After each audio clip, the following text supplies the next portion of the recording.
What's up? How you doing? When I was a kid, my family and I went to Peoria, Illinois to visit my Uncle Bartholomew. And in those days, he was a blacksmith. He used to make a lot of horseshoes, very busy. A lot of people had horses back then, not anymore. Cars took over. And we stayed there for like 4 days. And on the last day, I was watching him make horseshoes, and he gave me one as a gift. He said, "Take this for good luck." Now, this was the actual one. We know that these have nothing to do with luck, but I took it to remember the occasion with. And we get back home, and I'm at school. The year is 1977, and I bring my horseshoe along. I have it in my pocket. And every time I would get bored in class, I would take this out and start scratching it on the surface of my desk.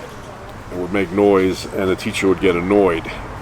And after the 5th time or so, got a call home from the teacher, and she said to my parents, "He's got a horseshoe and he takes it out and he scratches the surface of the desk, and it's very annoying and disruptive. Can you tell him to keep that at home?"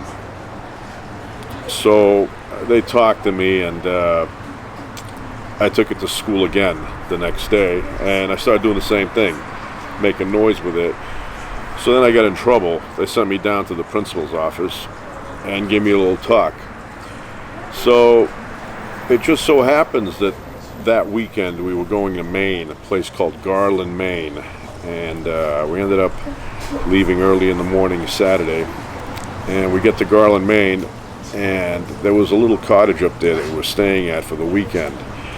In the back there was a forest, many miles long and wide. So I ended up going in there, and I took my horseshoe along, which at the time had wrapped up in many layers of plastic and a few hefty bags, the construction kind. And then I put it in a wooden box, a little one. It's made out of oak. And then I took that and I put it into a metal box and I taped it up. And so I walked into the woods and had a little shovel with me, and I buried this about 2 feet down. Left it there. Many years went by, kind of forgot about it. And today, in the mail, this arrived. The year 2020, I got rid of this in 1977.